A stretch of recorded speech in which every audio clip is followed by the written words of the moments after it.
Yeah, I've certainly seen multiple ways of doing it, so it's hard for me to summarize, even just to start with. But obviously, we get continuous responses, okay? And if you notice that here, you have 3 different cultivars, so it looks like you might either do some kind of hierarchical, or you can do just break them apart altogether and then just do it individually. That's possible as well. And then if you think about the responses, because you have 3 different chemicals, and you can either do marginally as univariate normal, or you can do a multivariate normal over there if you want, right? So I think people, I mean, because the time constraint, I think people probably just try one of those. So I think it will be good to go through.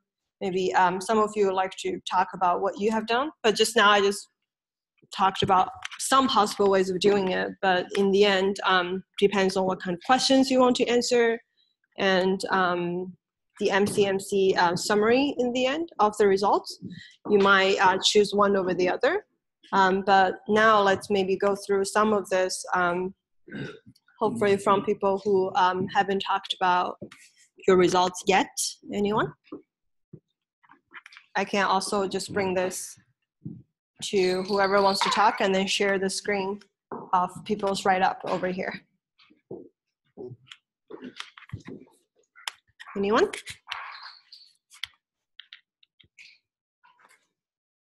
Yeah, Katie, so let me see. Derek, okay. And case study 3. Okay. Just really quick. Yeah. So we actually broke it up into and we did a different model for the 3 chemicals, but we did them all the same, where it was like a hierarchy, with the cultivars being the 3 things giving information to the chemicals. Can we look at the model? Yeah. There's the model. We basically took it from the math scores model, so it's the same code, but we got the priors from the data, obviously. And then if you go all the way down to the bottom, here you can see our posterior distributions of the 3 chemicals. So they're all different, and we assumed that they had the same variance, so they appear that way in the posterior. So can we go back to the model setup really quick? So when you say hierarchical, you're doing... Well, it's the same for all 3 of them, so I'll go to chemical 1. Yeah, sure. Right, so it's chemical 1 here is, so it depends on which cultivar it comes from. There is a mu, right? And then you have the same inverse sigma square over there. So the hierarchical comes into play with the indicator for the cultivar. All right? Okay. Okay. All right. So I guess this one will be most useful if you were curious about each chemical separately, right? Because here there's, say, no link at all as between the different chemicals, what you want to do. So if you want to combine them in some way, then it might make sense to do a multivariate normal over there if you have 3 chemicals listed together. But then whether you're going to do break them into 3 different groups and just do it separately, or doing a multivariate hierarchical modeling, which is actually one of the exam questions that I asked you to try to derive. I think whichever will be fine. It's just for this one, I just want to say method is good. The only limitation I can think of is mostly about how to infer relationships among the different chemicals. And this is hard to do. So can we also go back here really quick? Yeah, because this kind of plot, if you just do plot and then the name of the data set, this is what they're going to produce to you. And you see that, I guess, right, so the diagonal is the marginal distribution, right? And all of the off diagonals are bivariate distribution. Say this one will be chemical 1 and chemical 2. and then this one will be chemical 1 and chemical 3. So based on this kind of exploratory data analysis, you might want to put some kind of multivariate normal in that sense, because they are not independent, right? You can see certain relationship between them. So specifying a multivariate normal and then looking at the covariance matrix, especially the component, like the element, the entry of the covariance matrix, talking about the relationship between any of the pairs, I think might be something interesting. Okay. Right, thank you. So anybody did anything similar or like different from this?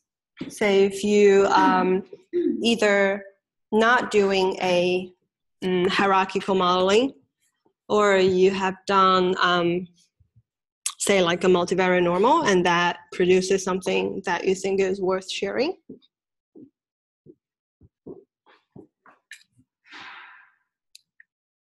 It's all very similar. Similar? Okay. Let me see. So, which group is that, Alyssa? Yeah. Okay. Oh, there are so many parts. Let's see. Well, it's basically basically the same thing. Okay, so the different parts here are talking about different. It was just how it had to be split up to fit. Oh, okay.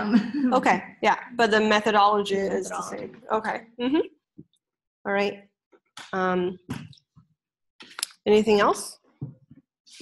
We got some other contribution, say Rachel's, Kendall's, Paul. Paul is not here.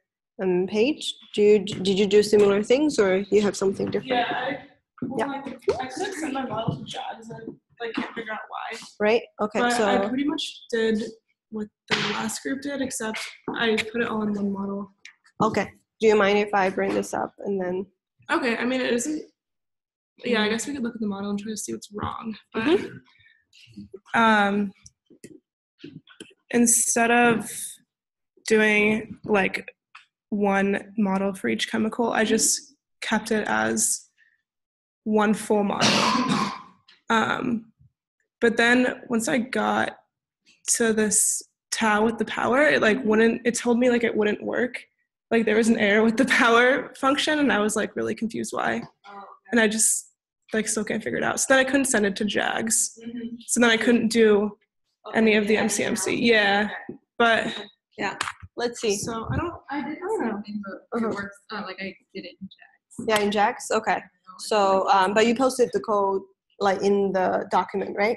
Yeah. So maybe like Paige, you can check it out later. But I want to. Some more errors before that, like the power doesn't work. Like you need to install some package. I don't know. Oh, I was so confused because my project is like almost the exact same model. And it worked. Yeah. Yeah. So. Right. I don't know. Yeah. I mean, even now, like I'm not a huge fan of Jax because to me it's still a black box. I don't know exactly what it's doing, and I would feel much more comfortable if I can derive things and then code it up.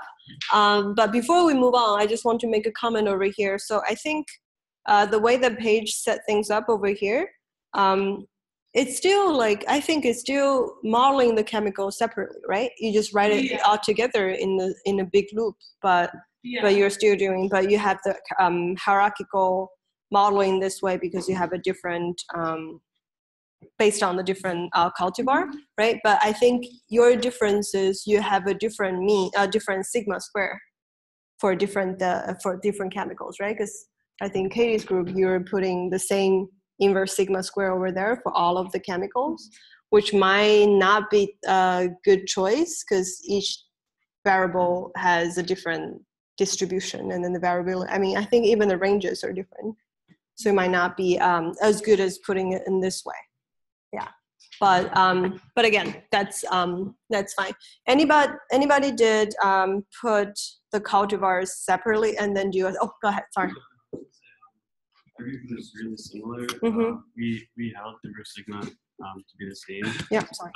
But with chemical 3, yeah, we put on a boson.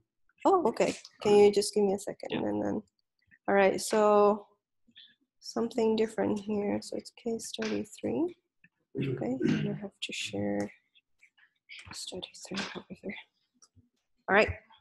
Yeah. But yeah. Mhm. I mean, it's pretty much the same thing. But But you put a Poisson. yeah. Because well, we saw the shape of the data and it just kind of looked like a Poisson. And then if you like look at the data, it's all integers. So I figured, yeah. For chemical 3. But I mean, we still concluded the same thing. Same thing? Okay. All right. So it looks like the third chemical saw integers. So I guess over here, so if you look at the code that Kendall's group had done, here is the deep poise, right? And then you're going to be, I guess it's still hierarchical and it's lambda j. So you're going to have 3 different lambda j's and then you're estimating over there. Okay. Yeah. Good. And also the chemical over here. I mean, 1 and 2, it looks like you have a separate variance as well, right? Which is good. Okay. Yeah. All right, cool. And so earlier I was trying to ask, did any group try to put, say like, not doing hierarchical, but you treat all of the cultivars separately and then do something else within each of this, or it doesn't make sense, so you didn't do it? Because here, like, I think so far what we have seen is hierarchical and trying to have a chemical 1, 2, 3 specific, cultivar specific, 1, 2, 3, 1, 2, 3 specific mean and variance if you need. Okay. Yeah, I mean, I was trying to do something really quick, but I couldn't finish before coming to class. But at first I was thinking about breaking into 3 different cultivars, and I was trying to do multivariate normal over there because I really want to model like the relationship between those chemicals. And I think if you do a multivariate normal over there, it's going to be the mean vector is 3 by 1, and then the covariance matrix is 3 by 3. And then if you try to summarize, so this is pretty much very similar to, if I do it in that way, it's very similar to the second question from the take home, right? Over there, it's naturally broken down into 2. The question asks you to do it 2 separately because one is diabetes group, the other one is no diabetes, and then it asks you to model all of the variables as a multivariate normal. But here is not as, I guess, as clear as whether you should break it into 3 different cultivars or actually model it in a hierarchical way. So it's pretty open-ended.